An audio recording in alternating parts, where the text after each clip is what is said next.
solving simultaneous equations where one of the equations is linear and one is non-linear, like a circle, with Adam Maths Tutor. Here's the beginner question.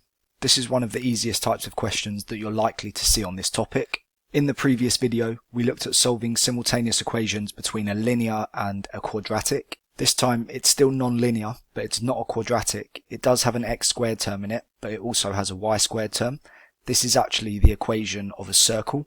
The method for how we solve these simultaneously is very similar to what we looked at in the previous video with linear and quadratic. I'd recommend, if you haven't watched that video, to do that before we go through these questions.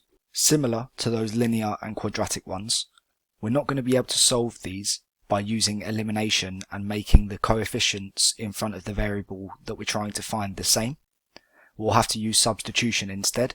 Here we've been told that y is equal to x minus 3, so we can substitute this in for y into the other equation, x squared plus y squared, but we're substituting x minus 3 in for y instead. Make sure you use a bracket to do this. X minus 3 squared is equal to 17. Squaring this bracket is going to involve double brackets, so that would be x squared plus x minus 3 bracket x minus 3. It's being squared, so it needs to be multiplied by itself. It's quite difficult to see at the moment, but we now have a quadratic equation in x, and we'll be able to solve by finding our solutions for x when equal to 0. To do that, we'll need to do some expanding and simplifying. We have x squared. X multiplied by x is x squared. X multiplied by negative 3 is minus 3x. Negative 3 times x is taking away 3x again. And then negative 3 times negative 3 is positive 9. So plus 9 is equal to 17. Simplify by collecting like terms. We have an x squared term here and an x squared term here. That would be 2 lots of x squared. Negative 3x take away 3x is negative 6x, and then we have 9, but to solve this we need to make equal to 0, so I'm going to subtract 17 from both sides. So 9 take away 17 is negative 8. We'll then be able to factorize and solve. Each of these terms has a factor of 2, so it'll be easier to factorize this if we divide the whole equation through by 2 to start off with. You won't always be able to do this, but in this case we can. X squared minus 3x minus 4 is equal to 0. Now I can factorize this quadratic. I'm looking for numbers that multiply to give me negative 4 and add to give me negative 3. That's x minus 4 and x plus 1. If x minus 4 was equal to 0, x would be equal to 4. And if x plus 1 was equal to 0, x would be equal to negative 1. Now we know what our solutions for x are. We can substitute these back into one of the original equations to work out our corresponding y value. It looks like the second equation is definitely going to be easier to substitute into. So to find our y value, we need to do x take away 3. X we've worked out is 4. So subtract 3 from this, and that leaves us with a y value of 1. And for the second value of x, y would be equal to negative 1 take away 3, which is negative 4. So our solutions are when x is equal to 4, y is equal to 1. And when x is equal to negative 1, y is equal to negative 4. The intermediate question has a slight increase in difficulty, and this is most similar to the types of questions that you're likely to see in an exam. We'll still solve it using the same method. Notice that the equation that we used to substitute in the first question doesn't have x or y as the subject, so we're going to need to change that so that we can see the expression that needs to be substituted.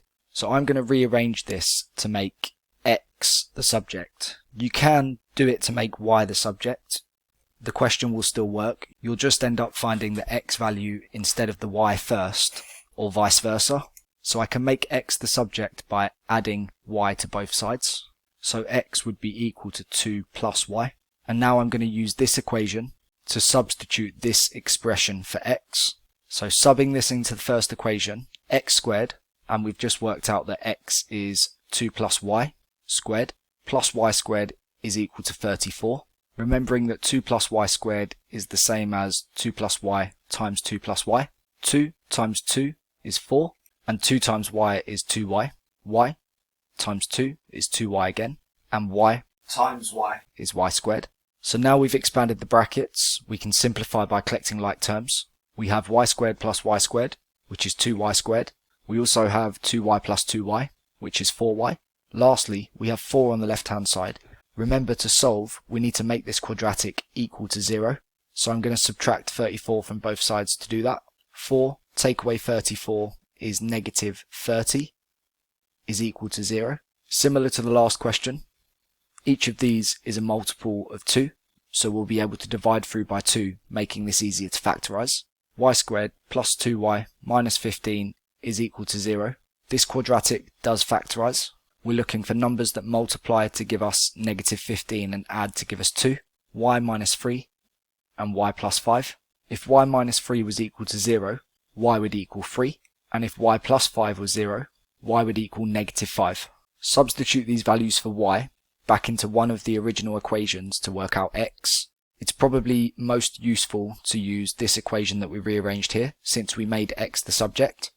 X is equal to 2 plus y, so if y equals 3, x would be equal to 2 plus 3, which is 5, and if y is equal to negative 5, x would be equal to 2 plus negative 5, which is the same as 2 take away 5, which gives us negative 3. So our final solutions are when x is 5, y is 3, and when x is negative 3, y is negative 5. Sometimes they may ask you to write down the coordinates of the solutions. So just remembering for the first one here, your x value goes first, so that would be 5, and then the y value is next, so the coordinate would be 5, 3. And for this one at the bottom, we'd have negative 3 first, and then negative 5 at the end. Here's the advanced question, one of the trickiest types of questions that you can get on this topic. Notice how the question asks us to leave our answer or solutions to 2 decimal places, and the use of a calculator is permitted. This is going to be quite helpful later on, as it tells me that this quadratic won't factorise. Until we get to that stage, the rest of the method remains the same. This time they've been quite generous and given us y equals, so y is already the subject. So I can substitute 3 minus 2x into the equation of the circle for y. We have x squared plus y squared. An expression for y is 3 minus 2x squared. I'm going to go ahead and write this into double brackets straight away, seeing as we've already spoken about this a couple of times, is equal to 20. Expand the double brackets. 3 times 3 is 9. 3 times negative 2x is negative 6x. Negative 2x times 3 is negative 6x. And negative 2x times negative 2x is plus 4x squared. Collecting the x squareds, we get 5x squared. And collecting the x terms, we get negative 12x. And 9, subtract 20 from both sides, is negative 11. This is now equal to 0. Notice how this quadratic is a lot harder to factorise, made more difficult by the 5x squared term that we have. In fact, this doesn't factorise. We will need to use the quadratic formula, but if you have a calculator, you can use the quadratic formula anyway. Even if it did factorise, it might often be quicker than you trying to work it out. We can find our solutions for x using the quadratic formula negative b plus or minus the square root of b squared minus 4 lots of ac, all divided by 2 lots of a, where a is the coefficient of the x squared term, b is the coefficient of the x term, and c is the constant that we have at the end. Starting off with the quadratic formula, we have negative b. b is already negative 12, so negative will make this positive 12. b squared, because we're substituting a negative number and squaring it, the use of a bracket is really important here, otherwise your calculator will do this wrong.